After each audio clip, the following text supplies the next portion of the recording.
up about 0.5%. That said, of course, we have had quite a few earnings today to digest. Yes, thank you. It's a pleasure to be here. Yes, as the week we can see what has happened. A couple of releases have been present. We've noticed one, Kenya Power and Lighting Company spoke about its rights issue, which will commence on the 1st of December. Then also, the related company, Kenyan, also announced its results, but more or less the results were not positive, for they posted a loss as a reduction in pre-tax profit from last year around the same time. To my understanding, we also saw some results out of Barclays today. Yes, we did. Barclays actually announced the results just towards the close of a few hours ago, and they actually announced a 14% rise in their profit, which was up to about 19.7 billion. And how did Barclays fare in today's session?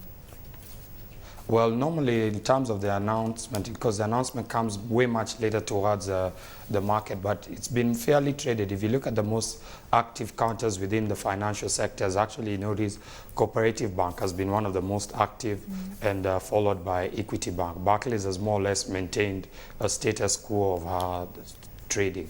Well, that said, Waiyaki, of course, given the fact that we started to see these results filtering through, we're also going to start seeing the end of the numbers coming through to the market as we end the year off. Do you think that most of these figures have been priced into the market?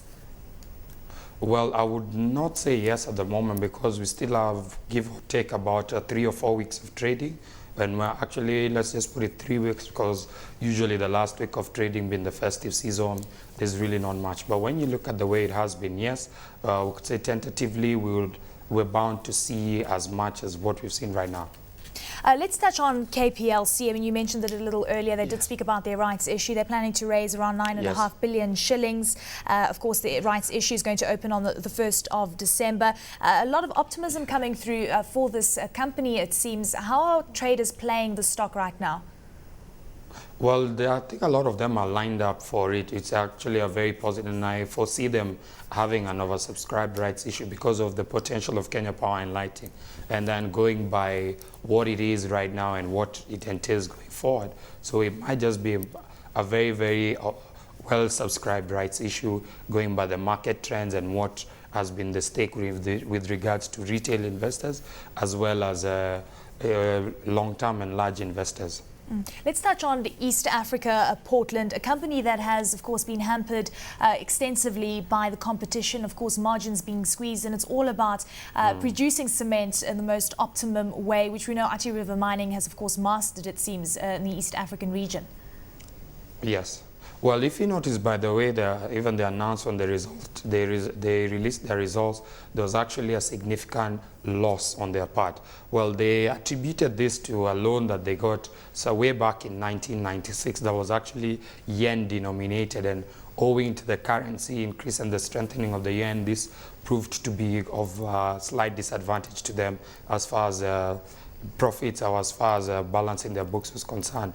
Well, they mentioned that they have planned to actually convert the same into US dollar, and they'll be making repayments in the US currency, in the US dollar, as opposed to the yen. But going also further, you notice that within the field they operate, Bamburi Cement, Athi River Mining have been extremely aggressive over the years. Two, they mention about their mode of operation, because they operate within 2 areas. They're still under the State Corporations Act, which means they're regarded as a part government, quasi-government owned entity, and yet that tends to hamper them in terms of decision making.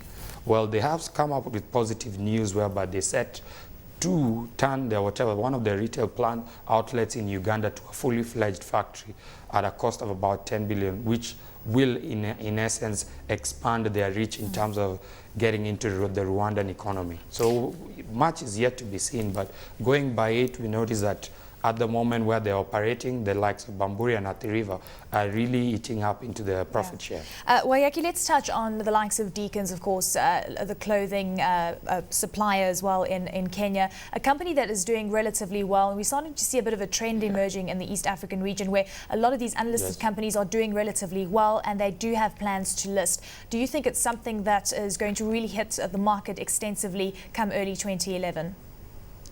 Well, I would say yes, because this is actually giving rise to what we call over-the-counter transactions, because when you notice there's a rights issue that Deacons has actually put forward, and which will close it should be closing about sometime next week.